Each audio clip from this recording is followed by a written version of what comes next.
recovery pasca COVID ini secara pertumbuhan sudah optimal lah. Karena mungkin akan lebih baik dibandingkan kemudian pemeriksaan kesehatan dan juga kelayaan hewan kurban. Jadi beberapa upaya ini sudah kita lakukan menghadapi Hari Raya Idul Adha di tahun ini. Pak Danang sekali-sekali ikut loh. Apa? Memantau. Oh, panas ya Bu.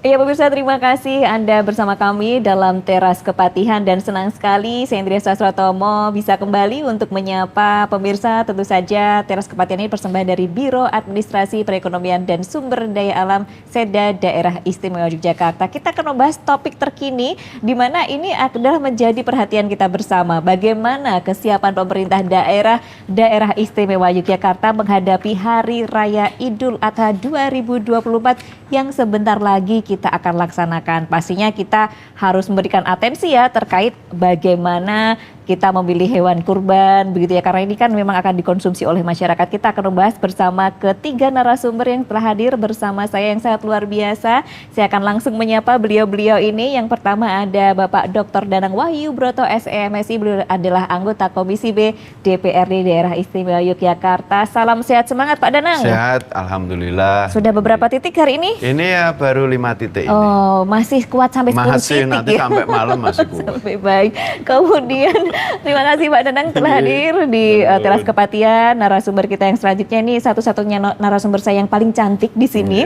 Ada Ibu Yuna Pancawati SEMSI. Beliau adalah Kepala Biro Administrasi Perekonomian dan SDA Seda Daerah Istimewa Yogyakarta. Bu Yuna, apa kabar? Baik, alhamdulillah. Selalu sehat semangat ya. Alhamdulillah, harus sehat, harus semangat. Harus semangat. Terima kasih Bu Yuna. Kita nanti pengen tahu update terkini perekonomian Daerah Istimewa Yogyakarta, dan ini dia aktor utama kita di podcast Teras Kepatihan hari ini, yaitu DRH Hendra Wibawa MSc PhD. Beliau adalah Kepala Balai Besar Veteriner dari Wates. Dr. Hendra, apa kabar?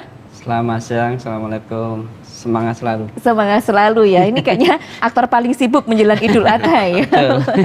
Baik. Ini pemirsa, kalau kita melihat ini Daerah Istimewa Yogyakarta menutup 2023 dengan angka yang sangat baik karena angka inflasinya menurun signifikan dari 6,49% tahun 2022 year on year menjadi 3,17% year on year, dan masuk dalam rentang 3 kurang lebih 1%, 2-4%, meskipun masih tertinggi se-Jawa. Namun demikian, pertumbuhan ekonomi Daerah Istimewa Yogyakarta tertinggi se-Jawa sekitar 5,07%. Nah, ini luar biasa ya prestasi dari Daerah Istimewa Yogyakarta, dan tentu saja semakin terkendalinya inflasi merupakan hasil sinergi pengendalian inflasi di Daerah Istimewa Yogyakarta yang kalau kita lihat semakin solid, kemudian juga didukung dengan berbagai program yang sangat menarik, sangat intensif, dan juga pastinya terarah antar jajaran pemerintah daerah dalam mengawal pengendalian inflasi Daerah Istimewa Yogyakarta. Nah, sesaat lagi ini adalah momentum kita bersama, jadi kita akan segera merayakan Hari Raya Idul Adha ya, 1445 Hijriah. Di tahun 2024 ini pastinya perlu banyak dilakukan antisipasi mengingat sering terjadinya kenaikan harga ternak dan juga keterbatasan jumlah ternak untuk kurban. Nah, secara umum kita pengen melihat persiapannya ya, dan kita juga peningkatan harga terutama terjadi pada periode mendekati Idul Adha, dan juga keterbatasan terjadi karena tingginya permintaan hewan ternak untuk kebutuhan kurban. Wah, ini seperti apa nanti, dan pastinya kita pengen mengetahui kesiapan pemerintah Daerah Istimewa Yogyakarta ini bagaimana untuk menghadapi Hari Raya Idul Adha 2024 di tengah meningkatnya aktivitas dan juga mobilitas masyarakat. Dan untuk yang pertama saya mau tanya ke Bu Yuna dulu yang di samping saya persis. Jadi memang Idul Adha sebentar lagi, tapi mungkin kita pengen tahu Bu Yuna perkembangan, kita pengen melihat bagaimana perekonomian, gambaran perekonomian di Daerah Istimewa Yogyakarta ini saat ini bagaimana nih Bu Yuna, dan juga kesiapan untuk Idul Adha. Baik, terima kasih Mbak Indri, Pak Danang, dan Pak Hendra, dan juga para pemirsa Teras Kepatihan yang sangat bahagia gitu ya menjelang Idul Adha ini. Dan alhamdulillah ya pertumbuhan ekonomi di DIY pada awal tahun 2024 ini masih melanjutkan tren pemulihan yang terus menguat gitu. Menguat Ibu ya. PDRB di DIY triwulan 1 2024 tumbuh sebesar tadi sampaikan Mbak Indri juga 5,02% gitu ya. Dan ini lebih tinggi dibandingkan triwulan sebelumnya yang mencapai 4,86% year on year, dan angka tersebut menjadikan pertumbuhan ekonomi DIY tertinggi di Pulau Jawa gitu. Tepuk tangan untuk kita semuanya. Sekarang nih Pak Danang ya. Nah tentunya itu ada beberapa faktor ya sebagai pendorong pertumbuhan ekonomi tersebut. Yang pertama adalah permintaan masyarakat ini meningkat seiring dengan aktivitas pada bulan Ramadan kemarin gitu kan. Kemudian pergeseran pemberian THR Mbak kepada saya ASN TNI Polri pensiunan yang cair di triwulan pertama 2024 dari tahun sebelumnya itu yang dilakukan di triwulan kedua gitu. Ini sehingga itu menjadi faktor pendukung juga. Kemudian pelaksanaan kegiatan rangkaian pemilu kemarin ini juga menjadi salah satu faktor pendukungnya. Kemudian adanya peningkatan aktivitas di sektor industri tentunya untuk memenuhi peningkatan permintaan itu gitu ya saat Ramadan, dan juga persiapan-persiapan saat menjelang Lebaran gitu. Yang terakhir adalah berlanjutnya pembangunan proyek strategis nasional ini pun juga mendorong seperti jalan tol di Jogja Bawen itu, dan juga Jogja Solo yang sedang berlangsung, dan juga beberapa jembatan-jembatan yang sedang dilakukan pembangunan. Dan meski demikian ini perlu diwaspadai gitu dampak dinamika cuaca yang menyebabkan mundurnya masa panen ini ya. Ini inflasi, sehingga inflasi kumulatif ini DIY mencapai 0,81%, dan ini sejalan dengan hal itu inflasi DIY bulan Mei secara membaik gitu. Membaik ya. Iya. Banyak kabar baik yang disampaikan oleh Ibu Yuna. Nah, moga-moga ini inflasi tetap aman terkendali. Ya, satu lagi inflasinya. Inflasinya ini berdasarkan rilis BPS bulan Mei ini tekanan inflasi di DIY semakin terkendali, dan bahkan deflasi sebesar minus 0,08% ini di bulan Mei, dan ini lebih rendah dari realisasi bulan April 2024 sebesar 0,09% month-to-month, dan lebih dalam dibandingkan deflasi nasional. Jadi ini biasanya yang kami lakukan upaya-upaya untuk pengendalian inflasi ini kan tentunya ada 4K ya.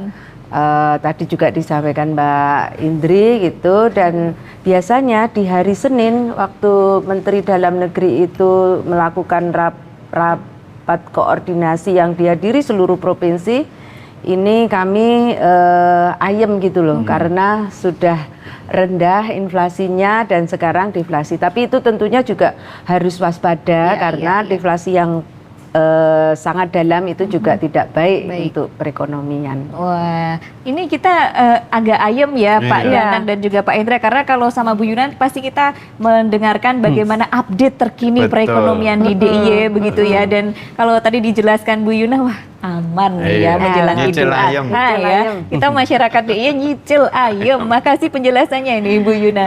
Kemudian Pak Danang, kalau tadi melihat apa yang disampaikan Ibu Yuna sendiri, kalau dari legislatif sendiri Pak Danang bagaimana melihat dinamika perkembangan perekonomian di DIY ini menjelang Idul Adha ini, bagaimana Pak Danang? Ya, terima kasih Mbak Indri. Ini saya senang sekali nih pakar-pakar yang akan mempengaruhi inflasi dan perekonomian ini.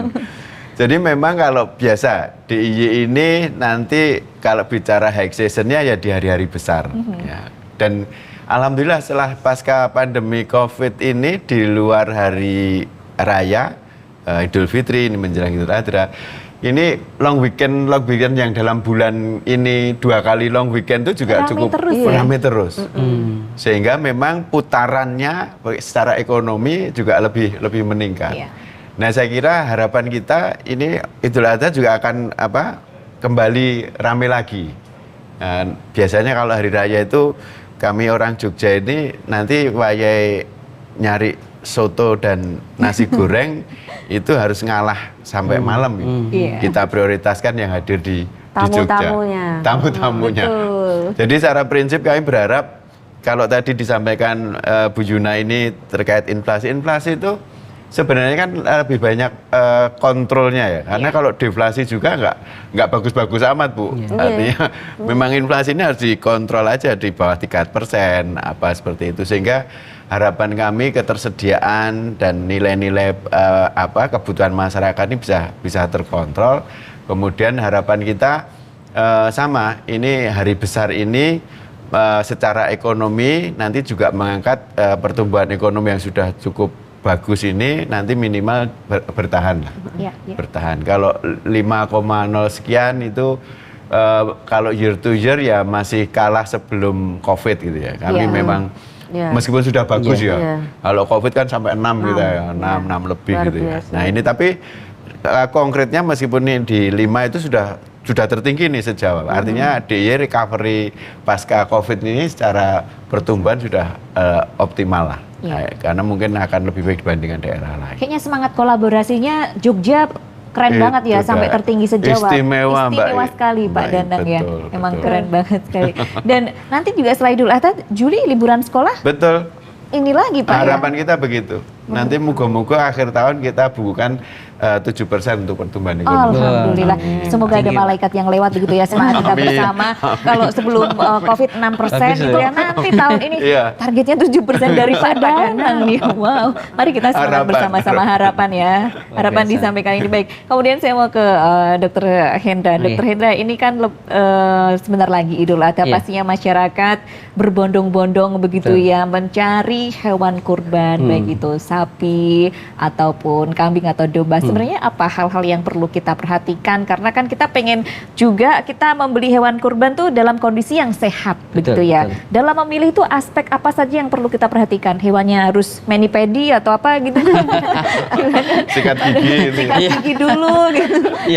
Iya, terima kasih Mbak Hendri. Jadi sebenarnya momentum kurban itu adalah momentum tahunan ya, yang kita hadapi setiap tahun. Pasti semua masyarakat sudah mengantisipasi, sudah menyiapkan dana untuk kegiatan tahunan ini yang juga merupakan syariah ya, merupakan ibadah juga.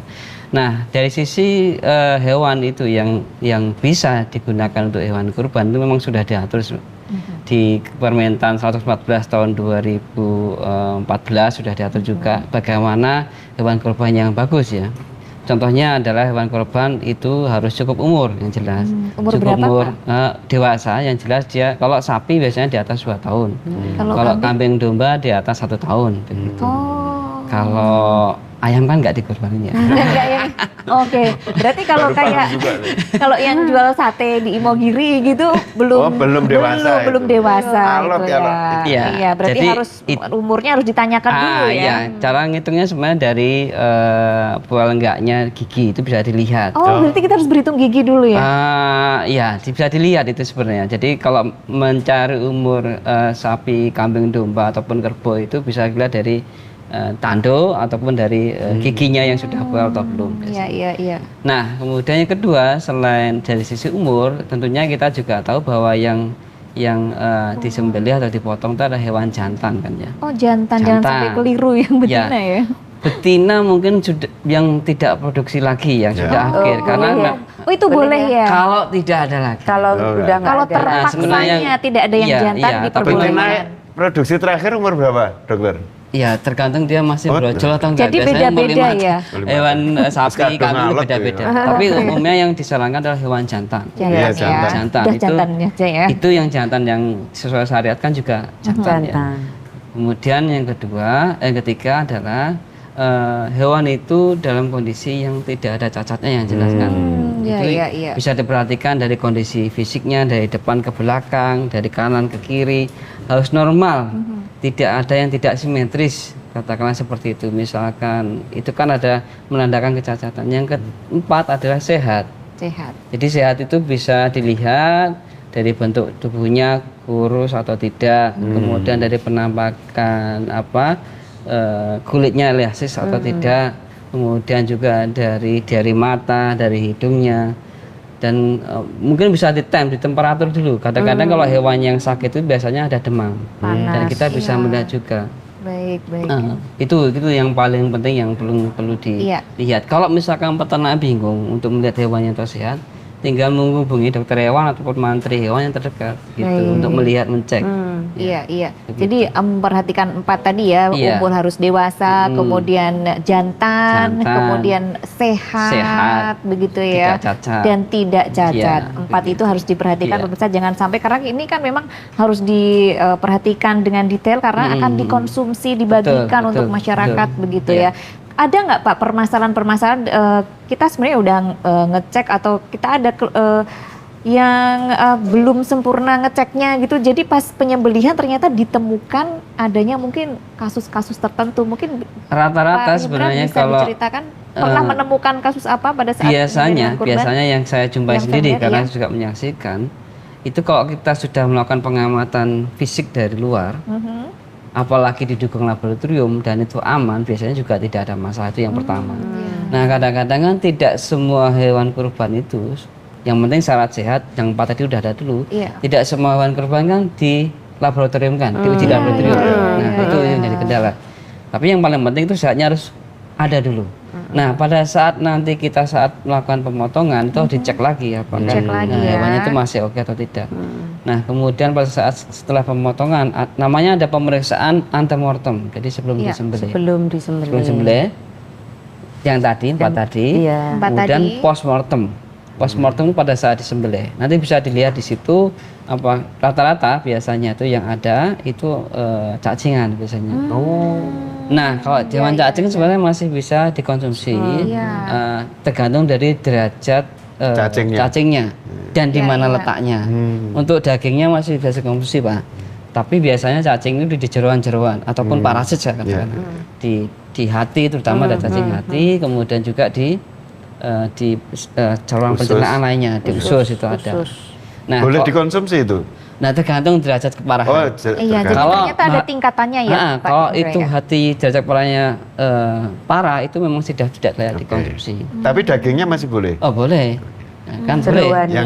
Yang kena cacing itu aja. Cacing itu ya nggak boleh. Lebih baik tidak digunakan, dimusnahkan.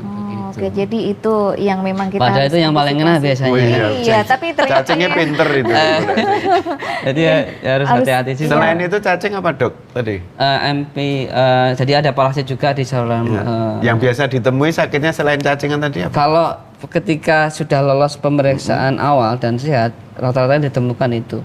Nah, kita bisa lihat juga apakah ada bekas-bekas kasus penyakit tertentu, seperti contohnya penyakit TBC ya, tuberkulosis. Nah, pada sapi nanti bisa dilihat di di jeroannya, kemudian di parunya, ataupun di dagingnya, ataupun di antara iga-iganya. Nah, kalau ada itu memang harus dicek benar. Yang ada bentol atau bongkol-bongkolnya itu harus tidak boleh dimanfaatkan. Cacingan, terus yang bongkol-bongkol kedua tadi. Itu. Nah, kemudian juga sekarang kan ada penyakit yang namanya lumpy skin disease ya. Tapi biasanya penyakit bentol-bentol itu ada di kulit ataupun di daging yang menempel kulit. Ketika seharusnya sudah di screen dulu, kalau udah ada bentol-bentol itu sudah dipastikan di dalamnya mungkin ada virus, ada bekas bentol-bentolnya itu. Nah, itu kulitnya harus tidak dimusnahkan, tidak boleh.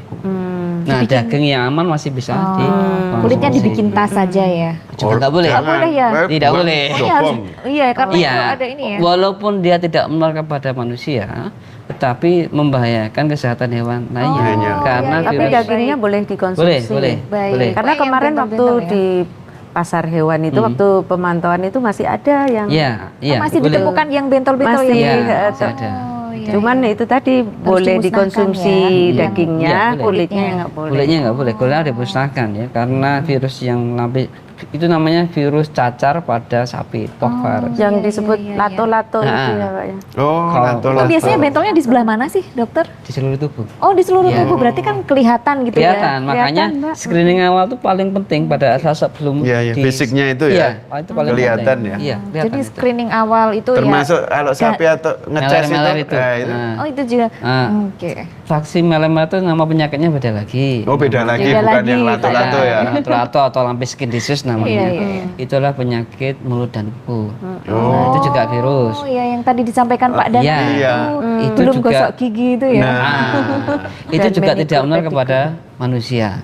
Tidak menular ke manusia. oh yang mulut gigi itu nggak Nah, nggak nular. nular kepada Kalau manusia. yang cacing dan lain-lain nular nggak? Juga tidak. Oh, enggak ya, Juga aman. tidak. Tapi resiko untuk menular ke hewan lain. Iya, itu yang paling lato-lato berisiko. tadi. Iya, baik. Lato-lato, LSD, cacingan itu juga. Jadi organ atau hewan yang terdampak itu memang sebaiknya tidak dikonsumsi. Oh, jadi begitu ya. Ada satu pemirsa. lagi Oh, sebenarnya satu lagi apa lagi nih, butuh dokter? perhatian di Jogja itu adalah penyakit antrak. Antrak. Antrak. Ini kan iya, zoonosis, ini harus penting dipahami oleh Masih ada dok sekarang? masih ada. Waduh. Nah, ketika Bapak Ibu pemirsa itu menjumpai hewan itu lemas kemudian tiba-tiba mati pada saat menjelang kurban, yang pertama tidak boleh dipotong. Ya, baik. hati-hati. Dikubur. Nah, untuk menguburnya juga sebaiknya memanggil dokter hewan. Oh. Karena penguburan kalau itu dicurigai antrak, itu harus khusus. Sedalam 2 meter dari atasnya. Jadi kuburannya lebih dalam lagi. Dan itu memang tidak boleh dipotong, dikuburnya pun juga harus memenuhi persyaratan. Begitu. Sebentar, itu tadi sekilas banget ya. Cirinya antrak secara fisik apa dok?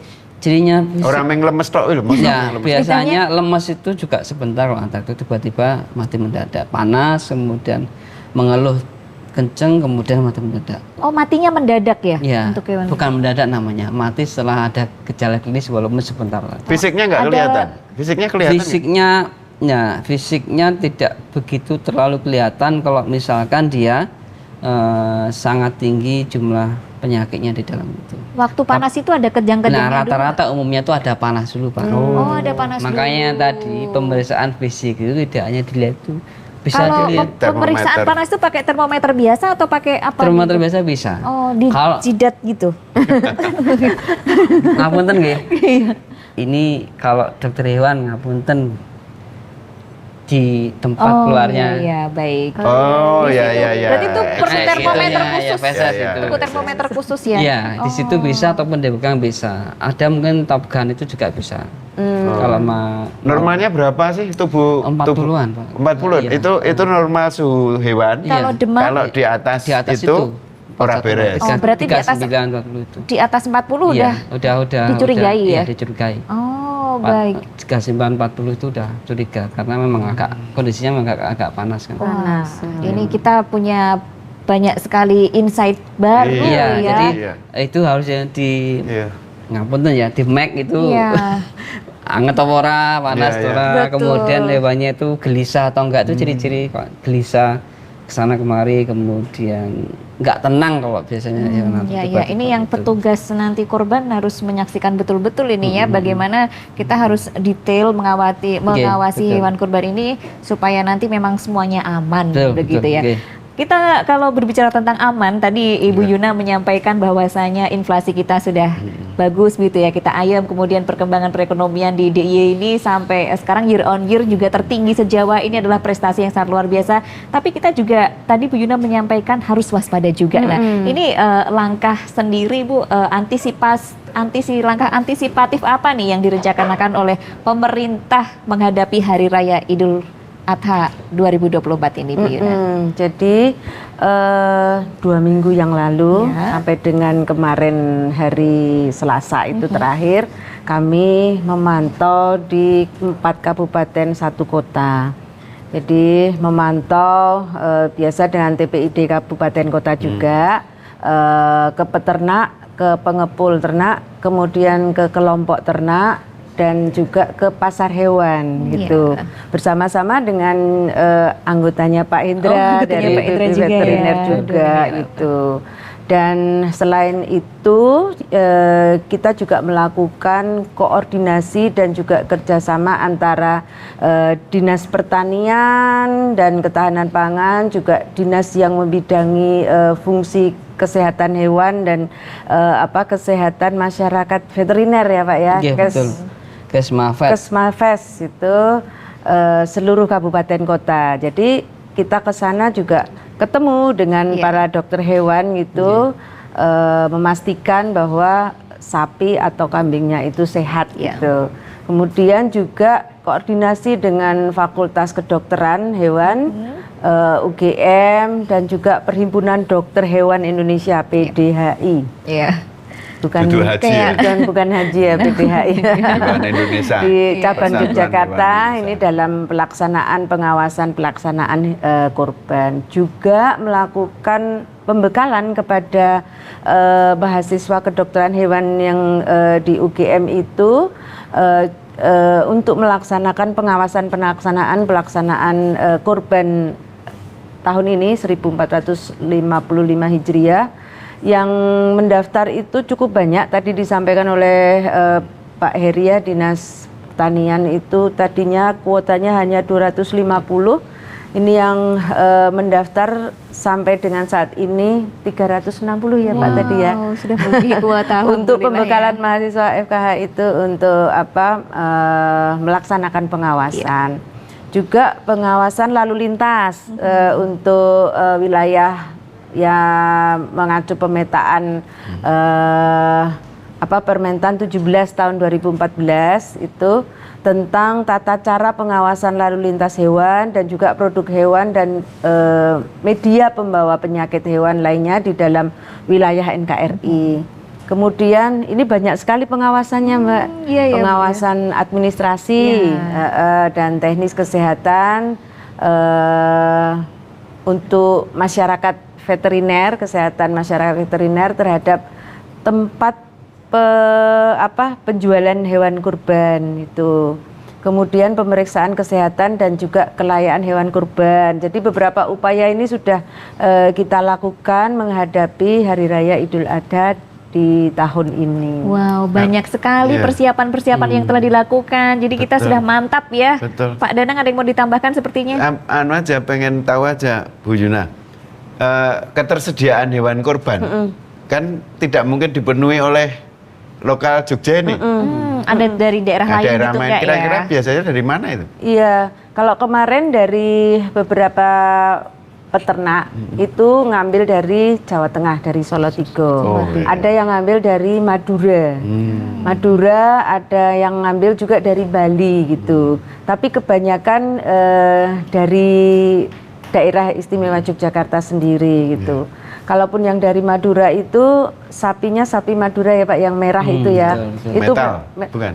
Bukan Madura ya. Madura itu merah. Itu memang walaupun lebih kecil dari metal itu, tapi karkasnya lebih banyak ya, dagingnya dokter ya. lebih. Karena lebih berisi itu yang banyak diminati memang oleh konsumen untuk Idul Adha. Itu nanti perlu ke tempatnya Pak Hendra dulu nggak itu? Kalau dari luar daerah antar itu provinsi Iya. direkomendasikan ya. Rekomendasi masuk harus ada pengujian laboratorium, apalagi kok dari daerah yang tertular gitu. Memang ada beberapa aturan yang kalau sesama daerah tertular itu memang cukup diperiksa dia sehat begitu. Tetapi tergantung dari kebijakan daerahnya. Ketika kebijakan daerah itu memandang resiko, kan harus dilakukan analisa resiko. Itu berbahaya, meningkatkan potensi sakit. Harus disertakan surat atau keterangan dia bebas penyakit dengan di laboratorium begitu. Jadi surat, Bu Yuna. Jadi kemarin di peternak itu pasti ada dokter hewannya. Oh, Pasti ada. sekarang gitu ya? Iya, pasti ada, dan setiap hari 24 jam Kontrol itu terus ya? Syukur. siap sedia gitu. Iya. Para dari puskeswan dan juga Puskeswan. Puskeswan. Pusat Kesehatan Hewan. Iya, pasti ada. Aku tadi senang ya Pak Hendra, Bu Yuna menyampaikan, saya baru ingat. Jadi peternak kita di DIY kalau minta bantuan pemerintah Provinsi DIY itu dibantunya itu satu kelompok 20 orang itu 11 ekor kambing. Itu jantannya hanya satu, ceweknya 10 Pak ini. Oh gitu. Kambing itu Pak ya. Iya kambing.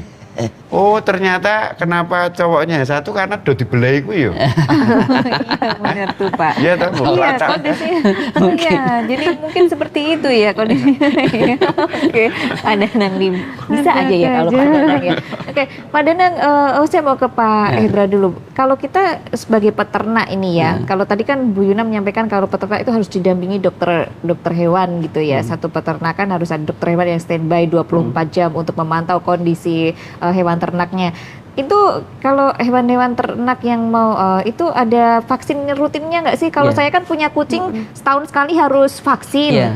Kalau sapi, kambing gitu gimana? Ada bukunya juga nggak itu? Iya, jadi kalau untuk ternak ya, ternak itu memang seharusnya setiap hewan rentan penyakit, terutama PMK, kemudian LSD, kemudian antrak yang berisiko menular satu hewan ke hewan lainnya itu harus divaksin. Apalagi memang kalau pencegahannya yang mungkin di Indonesia lakukan adalah vaksinasi. Kemudian yang kedua pencegahan yang bisa dilakukan adalah bagaimana kita bisa meningkatkan biosecurity di kandang itu sendiri. Contohnya ya, faktor utama hewan itu bisa tertular itu adalah ketika memasukkan hewan baru yang tidak tahu riwayatnya, asalnya atau minimal satu kesehatannya. Tiba-tiba masuk hewannya mungkin karier menular ya. Sedangkan hewan yang di dalamnya tidak divaksin jelasannya. Kemudian juga biosecurity-nya rendah, misalkan masuk asal masuk, nggak dibilas dulu dan lain itu bisa tertular. Nah sedikit tadi saya menyampaikan juga untuk divaksin pun itu hewannya juga harus sehat. Harus sehat. Kalau sakit nggak boleh ya? Nggak boleh, karena harus sehat dulu. Parah. Contohnya untuk melihat sehat itu adalah ada demam atau tidak. Kayak orang gitu ya. Tadi saya mengkoreksi, tadi saya buka lagi karena ini belum jelas. Jadi untuk demam di sapi itu dikatakan demam adalah di atas 39,1 udah derajat. Kalau itu kita ukur dari temperatur rektal ya. Rektal itu jauhnya tadi yang di belakang. Di atas 39,1 itu sudah dianggap demam. Berarti 40 itu sudah dianggap demam sebenarnya. Nah, tapi kalau kita mengukur pakai gun itu temperatur itu dengan tubuh dengan di tubuhnya, di kulitnya itu di atas 37 itu sudah di atas 37 itu sudah dianggap demam. Nah, normalnya kalau itu hewan ternak normal tadi berapa? Normalnya kalau di kulit, kalau kita ukurnya di kulit dipegang itu 33,5 sampai 371. Lebih ya. Lebih rendah karena kan dia dipengaruhi lingkungan kan. Oh, dan kulitnya tebal mungkin ya? Nah, itu kalau kita ngukurnya di situ, ini saya baca di literatur. Tetapi kalau kita ngukurnya di rektal tadi, di belakang tempat keluarnya feses tadi, itu normalnya 38 sampai 39,1. Jadi makanya lebih tinggi ya. Jadi sedikit saya koreksi. Mungkin panas itu ya untuk pengukuran demam atau enggaknya. Nah, itu yang paling indikator hewan itu normal atau tidak itu sebenarnya yaitu tadi. Biasanya kalau hewan kita pun kalau nggak enak badan juga mesti di suhu ya. Betul. Vaksinasi juga perlu harus ya. Sehat hewannya. Kalau di DIY sendiri tingkat kesadaran para peternak untuk memvaksin hewan ternaknya itu sudah cukup tinggi? Nah, ini sebenarnya bukan data DIY aja ya, tapi data di beberapa wilayah itu memang kalau kita lihat atensi atau keinginan peternak untuk divaksinasi itu saya katakan ya 60-50% lah masih begitu. Karena memang mungkin ada asumsi bahwa nanti hewanku divaksin itu badannya panas. Tapi sebenarnya memang begitu kan reaksi vaksinasi. Karena reaksinya begitu. Iya. Tetapi dari sisi capaian vaksinasi Pak, itu DE sudah lumayan bagus ya. Kalau untuk vaksinasi, saya lihat datanya dulu ya. Vaksinasi PMK sendiri itu sampai bulan Mei itu sudah 283.826 dosis untuk vaksin pertama. Kemudian vaksin kedua 142.205 dan vaksin booster 21.482. Jadi kalau kita bicara PMK memang harus diulang tiap 6 bulan. Mahal nggak sih dok? Berapa itu? Sebenarnya masih gratis. Hah? Oh, gratis. gratis. Masya Wah, Allah. kan kita harus Nah, karena ini kan disediakan pemerintah pusat. Oh iya, jadi benar-benar. kan kalau peternak yang di desa-desa itu kan peliharanya cuma 1 sapi, 2 Gratis. sapi, Iya. itu Gratis gratis, ya? ya. Tinggal menghubungi kemana? Iya, bilang hubungin dinas peternakan aja. Oh, di dinas wilayah kabupaten PPL itu. Iya, sebenarnya Atau puskes hewan. Kesuan bisa, dinas peternakan itu bisa, atau dinas pertanian yang bidang fungsi peternakan kesehatan itu bisa. Wah, kok enak ini ya. Sebenarnya Gratis ya. dari dinas itu sudah berusaha Iya, untuk iya, meningkatkan capaian vaksinasi, tapi kadang-kadang terbentur masalah itu tadi. Iya, Dan itu yang mungkin kami meminta kepada para peternak atau untuk dapat menerima vaksinasi ini sebenarnya untuk kelangsungan ekonomi juga, Bapak Ibu juga, menjaga hewan juga sehat, dan nanti manfaatnya saya yakin nanti mungkin jangka panjangnya itu akan bermanfaat sekali ya. Betul, Melindungi hewannya, melindungi hewan pemilik lainnya itu juga baik sekali. Betul, iya iya. Semuanya terlindungi dan ekonominya juga makin Dan itu meningkat. PMK semua vaksin untuk hewan ternak ini rata-rata itu disediakan oleh pemerintah. Menarik Satu- ini. Satu Mbak Indri. Antara kemudian apa LSD, PMK, Pak- ternak itu disediakan. Pak Indra, Nggih. saya cuma nanya sederhana aja. Itu penyakit kewan-kewan kuwi yang cenderungannya menular di manusia kuwi apa sing paling umum? Kok paling umum ya? Kalau di Indonesia ada beberapa. Kok di Tadi latu-latu kan enggak. atau itu tidak. Cacing ora. Cacing. Kalau yang cacing nular tertentu apa yang tuh? tidak. Oh, cacing tertentu Tapi ya. cacing pita, maaf di babi itu memang bisa menular ke Oh, oke. manusia. Ini kan wedhus ya, bukan babi. Iya. Kemudian PMK tidak. PMK menular. tidak. Nah, yang kita waspada memang Antraks. Kalau Antraks untuk itu tadi wilayah ya? DIY itu Jateng sama Jatim itu. DIY secara keseluruhan itu ada yang kena antrak nggak? Loh, ada Pak di Gunung Diset, Kidul. Pernah ojo ada sebut ya? ke gone, kok ora payu sapi kuning kono. Tapi ada ya di wilayah DIY Ada. yang itu apa antisipasinya apa kuwi? Nah, Dari wilayah itu Itu tadi. Jadi sebenarnya nggak boleh dijual apa? boleh Pak, asalkan hewan yang dijual itu sehat. Jadi tidak semua hewan kan sakit Pak. Jadi kondisi tertentu di wilayah tersebut itu tidak mengalami. Arep takon rawani aku. Disimpan dulu nih. ya. Boleh, jadi boleh. Nggak, asal- artinya Pak Indra, kalau di DIY itu ada satu wilayah yang itu terindikasi ada antrak, ini harus preventif loh, apa? Oh beda. Jadi Beda ya? kan tadi Bapak tanya secara umum ya. Kalau memang kondisi itu terjadi, maka memang di daerah asal atau daerah merah itu memang tidak boleh dikeluarkan sampai masa inkubasinya selesai. Oke. Masa inkubasi itu kalau untuk antara 2 kali 14 hari, 1 bulan. Jadi Satu bulan. 1 bulan kalau Oh, bisa. bulan. jadi penanganannya gimana nih? Berarti sekarang kalau ada info baru kita bergerak. Oh enggak, Gimana ya? maksudnya info bagaimana? Oh ini ono Ada antraks sing, gitu. oh, Nah. tiba-tiba jengking gitu. Iya, tiba-tiba sapinya Oh enggak, Nah. itu pemahaman saya. Jadi sebenarnya penyakit ini enggak nyantrak ya. Itu kan tadi saya sampaikan bisa dicegah dengan vaksinasi Pak. Jadi selama kita kuat melakukan vaksinasi, selama kita kuat menjaga kesehatan hewan, dikasih pakan yang bagus, kemudian dikontrolkan kepada dokter hewan, kalau ada Pak antrak itu bisa diobati Pak. ada Iya. obatnya. Kalau cepat tertangani karena dia penyakit bakteri. Tapi yang paling jitu paling bagus itu adalah divaksin. Oke. Selama itu dilakukan dinas. Jadi dinas yang melakukan antisipasi itu dulu. Oh, oke. Vaksin antrak itu sekali seumur hidup di sapi atau rutin? Enggak, diulang tiap 6 bulan juga. Oh, berarti Dalam rutin ya, 6 bulan sekali ya. Dan itu sebenarnya disediakan oleh Pemerintah. Berarti Oke, emang oke. harus rajin vaksin. Iya, itu kuncinya. Iya ya. Kunci hasilnya semua banyak. penyakit-penyakit ya. yang tadi saya sebutkan itu vaksinasi. Oh, oke, Yang kedua, kuncinya vaksinasi. dijaga kesehatan hewannya. Pakannya jangan ngawur. Dibikin Ya. happy. Dibikin happy, Iya. suasananya Pijetin, ya, kesel. nyaman. Iya. Rata-rata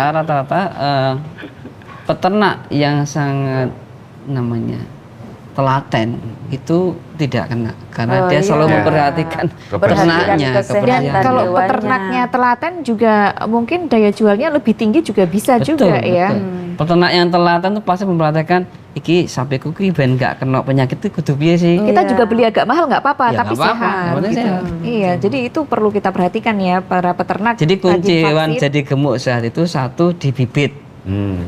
Ya, yang kedua setelah bibit itu dipakan. Yang ketiga di manajemen selain pakan dan bibit Pemeliharaan, ada ya. manajemen pemeliharaan, pengobatan, vaksinasi. Oh, Ya, kayak Yang terakhir melihara adalah kucing. iya biosecurity. bener ya Bu Yuna, ini Gitu. benar-benar kita harus sayang bener gitu ya. Betul. Dengan kalau kita udah sayang dengan hewan yang kita pelihara gitu Iya. ya, ternak kita itu pasti ya akan menghasilkan Iya. Sesuatu yang bagus Betul, juga. jadi nilai ngopeni ekonominya nggak tinggi. asal-asalan. Betul, gitu nih pemirsa. Baik, saya ke Pak Danang. Pak Danang, pastinya ini kita perlu sebuah sinergi, kolaborasi begitu ya terkait untuk menyukseskan program keamanan pangan dan juga kesejahteraan hewan. Ini apa peran atau bentuk dukungan dari Dewan ke depannya seperti apa nih, Pak Oke. Danang? J. Pertama, kalau DPRD ini sebenarnya rodok selangkah lebih maju ya. Iya. Kita kalau bicara ketersediaan hewan ternak itu kita dari dengan dinas mitra kita kan juga dinas pertanian ketahanan Iya. pangan. Banyak kelompok-kelompok ternak yang dibantu sama pemerintah DIY untuk apa ketersediaan. Kemudian yang kedua tadi terkait dengan ini kalau ada sesuatu, saya itu pernah beberapa kali itu kan di pemerintah itu kan juga ada cadangan untuk force majeure ya kalau ada terjadi bencana ya. Iya. Itu saya selalu bilang itu nanti kalau di dusun manapun di DIY kalau ada ternak yang tiba-tiba tadi apa Ngelungkrep. jengking terus bok gitu, itu jangan diapa-apain nanti biar pemerintah ganti. Iya. Oh, diganti Iya. pemerintah. Iya, kalau nanti saya yang Jadi harus mengawal. mengawal, Pak. Iya. Iya, iya. Karena itu karena kalau ada seperti itu terus kalau tidak itu nanti branded wilayah itu juga secara ekonomi akan tergerus ya trustnya betul. apa. Nah, saya kira itu efektif. Nanti siapapun apakah itu nanti lewat Dinas Pertanian Ketahanan Pangan, apa urusannya pemerintah, kalau saya itu karena pemerintah juga punya cadangan anggaran untuk bencana. Iya. Nah, saya kira hal-hal seperti itu masyarakat tadi saya juga baru paham ini ternyata semuanya gratis nih. Iya, ternyata. Vaksin Gratis, apa Mas. menggarek ngopeni. Disinfektan juga gratis. Nah, Nah, apa itu dia. gratis ini? Tinggal minta pemerintah atau dinas yang membidangkan. Saya ini nggon kurang anggarke loh, Bro. Saya bilang kan di pemerintah yang membidangi itu dari Yang membidangi dinasnya Dinas itu. Pertanian tuh. Iya. Itu APBN atau APBD? Ada APBN, ada APBD itu Oh, kan gitu ada ya. disinfektan. Padahal Kalau udah ada deg-degan. APBN. Apa deg-degan ya? Tidak Oh, mau. kalian Kalau nganggarke. vaksin APBN. Oh, vaksin kalau APBN, ya. vaksin kalau disinfektan biasanya dari APBD juga ada. Oke, nah ini info-info ini saya kira cukup menarik nanti bisa ditindaklanjuti teman-teman dinas ini untuk dibuka sama Betul. Biro Perekonomian. Ya. Harusnya leading sektor dinas pertanian, ketahanan pangan ini mensosialisasikan ini loh. Ini jangan sampai nanti menjadi gunung es nih. Sebenarnya sederhana, permasalahannya itu diantisipasi sederhana, tapi kalau nanti kecolongan hati-hati loh. Kan kira-kira seperti itu. Ya. Aku tadi dokter marah deg-degan juga. Dia dan antrak nggak tahu itu berapa bulan yang lalu gitu ya. Karena ini Sudah lama, Pak. Oh, sudah lama kan. Artinya itu secara ekonomi akan sangat berpengaruh. Karena bicara trust, bicara apalagi ini nanti banyak ini kalau lihat secara ekonomi pertumbuhan ekonomi kita cukup bagus gitu ya. Ini nanti volume hewan korbannya juga akan meningkat dibandingkan Ya. tahun-tahun sebelumnya Iya. COVID itu ya. Nah, saya kira kami secara prinsip Dewan itu agar dikasih info yang itu manfaatnya untuk masyarakat luas, mesti kita akan support. Ini yang saya kira pemerintah perlu memberi garansi kalau ada sesuatu yang itu krusial harus bisa segera ditangani. Pokoknya siap sedia selalu untuk support ya, Betul, Pak Danang betul. ya, keren sekali ini. Dan kemudian nih pemirsa, saya mau tanya lagi ke Bu Yuna. Pastinya Bu Yuna juga punya langkah-langkah strategi begitu yang keren-keren begitu ya, yang dibangun pemerintah untuk ini sebentar lagi kita akan menyiapkan Hari Raya Idul Adha 2024. Ini langkah-langkah strategisnya apa saja nih Bu Yuna? Jadi Pemda DIY ini tentunya bersama-sama ya dengan tim kesehatan hewan, bersama-sama dengan teman-teman veteriner ini melakukan edukasi tadi, edukasi, kemudian pelayanan terpadu hewan, kemudian pengawasan, pemeriksaan, pemantauan, kemudian koordinasi selalu dilakukan tentunya dengan instansi teknis ya dari Dinas Pertanian untuk pemantauan pemotongan hewan di bawah pengawasan dokter hewan ya.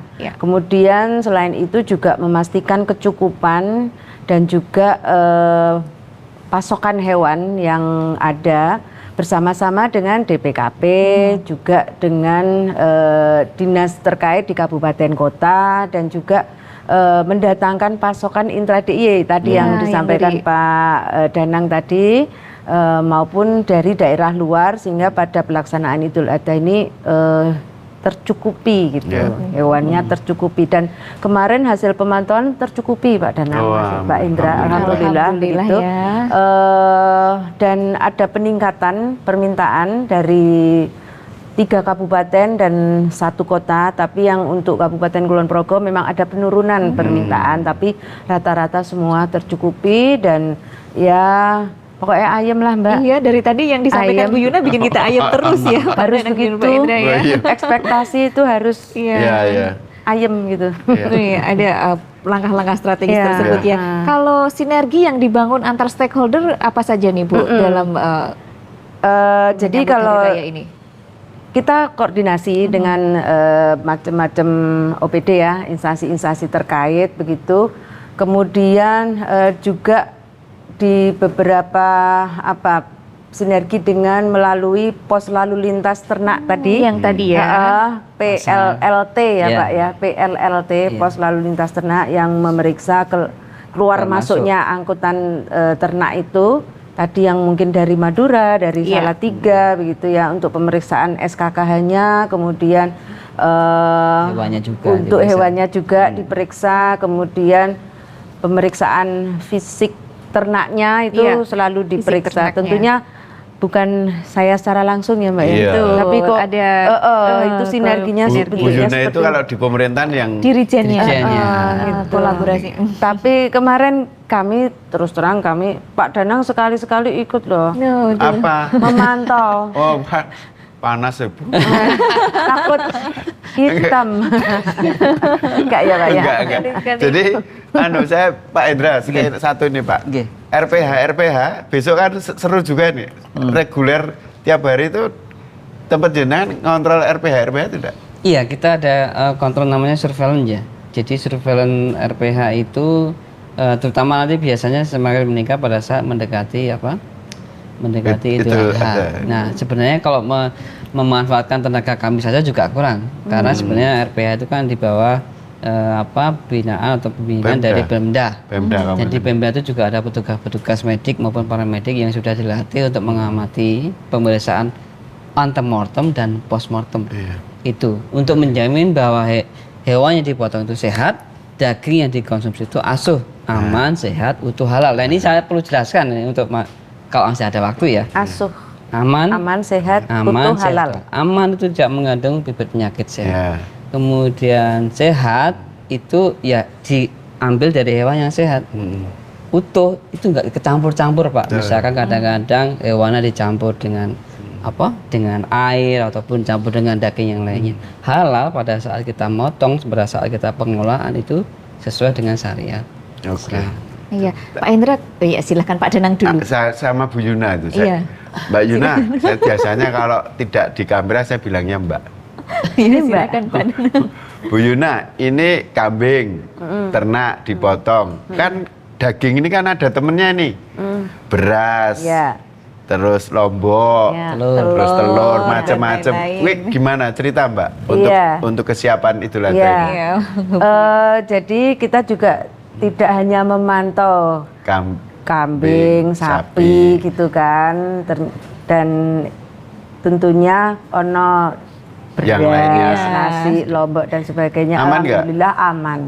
Alhamdulillah aman. Artinya tadi juga disampaikan oleh Bu Nini dari Bulog, Kepala Divre DIY itu pasokan beras aman.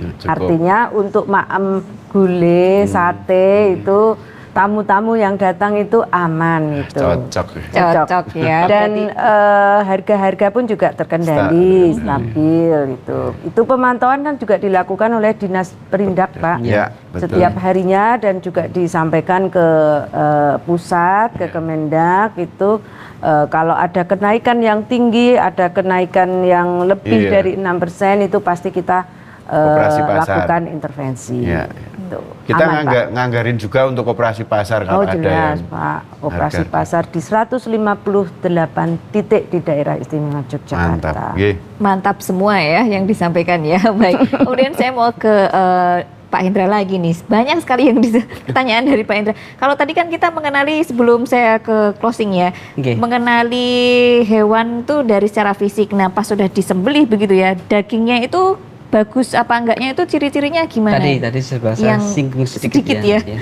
Jadi ciri-ciri daging bagus itu memang tergantung dari hewannya ya. Yang penting itu amati, kemudian jadi ditatap, diamati, lihat dia merahnya merah khas daging sapi atau agak sedikit kepucatan untuk daging ayam ataupun daging kambing itu. Domba kan khas ya. Setelah amati kemudian tekan dia. Oh, diteken ya? Tekan dia masih kenyal atau tidak. Nah, konsistensinya masih bagus atau tidak. Iya. Kemudian dia kalau sudah sedikit basah kan lembab seharusnya. Iya. Dia nggak berair, dia juga nggak terlalu kering. Ya, kalau berair itu khawatirnya ada kuman-kuman di situ. Kalau kering itu takutnya kadar konsistensi juicy-nya itu berkurang. Kemudian ketiga adalah cium. Jadi Bau enggak gitu ya? di bau itu baunya bau khas Daging mentah. atau tidak. Ya. Nah, biasanya kalau ada bermasalah dagingnya itu baunya sudah amis, sudah bau busuk, itu biasanya sudah ada pembusukan dan kuman-kuman sudah masuk. Yang paling tadi ya prinsip asuh tadi aman, sehat, utuh dan halal itu juga diperhatikan dalam memilih daging tersebut. Baik, harus memperhatikan itu semua Iya. ya pemirsa. Baik, apa optimisme yang dapat disampaikan pada masyarakat menjelang Idul Adha 2024 ini, Pak Hendra? Tadi saya melihat data yang disediakan oleh Dinas Peternakan, Dinas Pertanian dan Ketahanan Pangan menghadapi Idul Kurban ini memang kita dihadapkan pada dua hal. Yang pertama adalah ketersediaan, dan ketersediaan itu harus terjamin kesehatannya. Nah, kalau saya lihat dari data dari Dinas Pertanian dan Ketahanan Pangan DIY itu ada sumber daya manusia kurang lebih 1.410 orang yang akan membantu pelaksanaan pemeriksaan dan pemotongan hewan kurban. Itu tersebar di 4 kabupaten dan 1 kota. Itu terdiri dari dokter hewan, kemudian paramedik, mahasiswa koas juga dilibatkan. Nah, yang terakhir sebenarnya Bapak Ibu semua dengan pengetahuan para masing-masing SDM ini diharapkan itu bisa memantau bahwa hewan yang dipilih, hewan yang dipotong itu adalah hewan yang sehat. Dan saya rasa dengan edukasi yang terus dilakukan oleh dinas terkait itu akan juga menambah keyakinan kita semua bahwa kita benar-benar melakukan kegiatan proses pemeriksaan pemotongan dari hewan-hewan yang sehat begitu. Ya, semoga nanti semuanya aman ya, Aman, ya, Pak Hendra insya ya, amin. Sinergi semuanya harus Ya. aman ya. Kalau dari Pak Danang, komitmen dari legislatif untuk menyukseskan Idul Adha 2024? Ya, saya sih lebih pada posisinya ini insya Allah aman terkendali, muga-muga ora kecolongan gitu, karena ini nanti kalau ketersediaan, karena menurut saya with produksi ternak kita kambing contoh ya, di Jukuk sate klatak wis entek kok Jogja iki. Mesti Betul. banyak dari Nambah dari luar. dari luar. Satu warung aja katanya per hari bisa 100 sampai 120 Iya, ekor. per hari Per itu ya. hari kan itu. Sehingga harapan kami tolong Pak Hendra, teman-teman, Bu Yuna, itu bagaimana ini benar-benar Idul Adha ini juga seperti Idul Adha yang kita tahun-tahun kemarin, sehingga nanti secara ekonomi, perekonomian, pertumbuhan ekonomi kita bisa lebih baik lagi. Lebih baik lagi. Iya. Ya, kalau Idul Adha aman, nanti akhir tahun target 7% tadi ya Pak Danang. Amin. Saya ke amin ya. Amin. Bu Yuna, bagaimana harapan Pemda sendiri untuk perekonomian di DIY ini menjelang dan juga pasca Hari Raya Idul Adha 2024? Iya, tentunya harapannya adalah perekonomian di DIY ini terus berkembang gitu sesuai harapannya Pak Danang gitu ya sampai akhir tahun gitu Iya. 7%. Amin. Dan meningkat dengan adanya momen HBKN ini, Idul Adha ini tentunya kan banyak sekali nanti tamu-tamu yang akan datang gitu kan, pemudik, pengunjung, kemudian wisatawan yang menikmati long weekend kan 3 hari nih Mbak. Long weekend Jumat, lagi kita. Sabtu, Minggu gitu kan. Nah ini harapannya itu tadi meningkatkan ekonomi dan juga dapat terus berputar gitu ya untuk mendukung itu. Nah dicukupi pula pasokan-pasokan dari luar kalau memang dari dalam daerah ini belum mencukupi dan kita siap menerima kehadiran pengunjung, kehadiran wisatawan dan silahkan menikmati weekend di Yogyakarta. Iya, enjoy Jogja ya Enjoy dengan Jogja. segala kenyamanannya, kita ekonomi tumbuh, inflasi aman, Aman, gitu ya. terkendali. Baik, terima kasih banyak ini luar biasa Bu Yuna, kemudian Pak Hendra dan juga Pak Danang. Semoga Idul Adha ini kita aman terkendali semuanya ya. Dan saya Amin. mengucapkan terima kasih juga pemirsa telah bersama kami dalam Teras Kepatihan, tentu saja persembahan dari Biro Administrasi Perekonomian dan Sumber Daya Alam Setda Daerah Istimewa Yogyakarta. Kami juga mengucapkan terima kasih untuk Pusat Desain Industri Nasional Yogyakarta. Akhirnya, saya Indria Sastrotomo pamit undur diri. Sampai jumpa di Teras Kepatihan selanjutnya.